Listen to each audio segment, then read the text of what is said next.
முக்திநேரி அன்பர்கள் அனைவருக்கும் அன்பான வணக்கம். முக்திநேரி யூடியூப் சேனல் வாயிலாக திருவாசகத்தில் காணப்படும் துணை கதைகள் என்ற தலைப்பில் புராண கதைகளை பகர்வதில் பெரும் மகிழ்ச்சி கொள்கிறோம். மதிக்கும் திரள் உடைய வல் அரக்கன் தோள் நெறிய மிதிக்கும் திருவடை என் தலைமேல் வீற்றிருப்ப அரக்கன் தோள் நெறித்தது.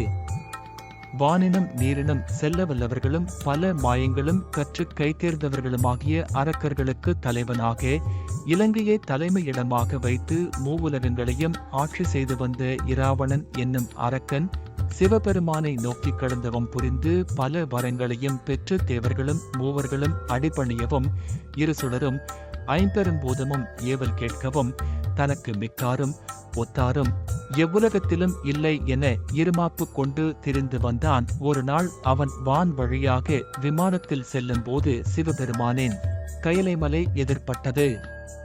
பாகன் விமானத்தை நிறுத்தி கைலை குன்றத்தை வணங்கி வலம் செய்து செல்வதே முறை என கூறினான்.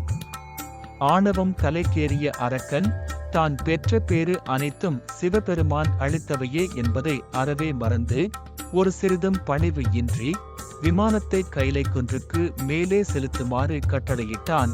விமானம் மேற்செல்லும் ஆற்றலின்றி நின்றுவிடவே கடுஞ்சினங்கொண்டு குறுக்கே நின்ற கைலாய மலையையே எடுத்து எரிந்து விடுவதாக விமானத்தினின்றும் இறங்கி தன் வீரத்தோள்களால் மலையை பெயர்க்கத் தொடங்கினான். மலையும் சிறிது அசைவுற்றது.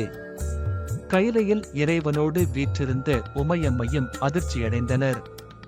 சிவபெருமான் தன் திருவடியின் சிறு விரலை சிறிது அழுத்தினார். ஒரு மலையை தூக்கி எழும் மற்றொரு மலை போல் கைலையை தோள் கொடுத்து தூக்கிய அரக்கனது முடியும் தோளும் நெடுநெடு என நெறிப்பட்டு அரக்கனும் யானை காலில் அகப்பட்ட அத்திப்பழம் போல் நசுக்குண்டு கதறினான்.